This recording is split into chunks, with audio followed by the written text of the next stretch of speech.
రుంపిచెర్ల మండలం అన్నవరం అంగన్వాడీ కేంద్రంలో మంగళవారం కిషోర బాలికలకు అవగాహన సదస్సు కార్యక్రమం నిర్వహించారు.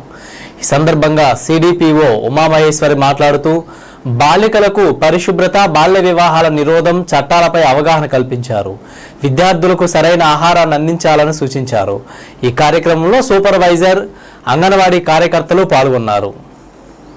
ఇప్పుడైతే 3 ఏళ్ల నుండే స్టార్ట్ అయింది కదా, అంటే nursery, LKG, UKG, first class, second, third, fourth అట్లా 10th దాకా మొత్తం 14 ఏళ్ల దాకా కేవలం మీకు ఉచిత నిర్బంధ విద్యను కల్పిస్తుంది.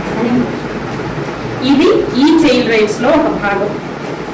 ఆ వయసులో ఉన్న పిల్లలందరూ ఇంట్లో కాదు బడిలో ఉండాలి కదా, పనిలో కాదు బడిలో ఉండాలి అన్న నినాదంతో ఆ వయసు పిల్లలందరికీ ఉచిత విద్యను కల్పిస్తుంది.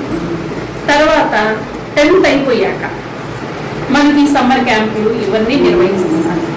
ఇవన్నీ నిర్వహించడానికి ఎందుకు అంటే ఎవరైనా చదువుతూ మానేసి పనుల్లోకి వెళ్తారేమో, లేదా 10th అయిపోయింది కదా అని పిల్లలకు పెళ్లిళ్ళు చేస్తారేమో, అవన్నీ ఏమీ జరగకుండా ఉండటం కోసం ఈ చిన్న చిన్న క్యాంపెయిన్లు మీకు పనికొస్తాయి. అలానే పిల్లలకు కొన్ని హెల్ప్ లైన్స్ ఉన్నాయి, చైల్డ్ హెల్ప్ లైన్స్. ఏమున్నాయి మీకు ఐడియా ఉందా? చదువుకునే పిల్లలందరూ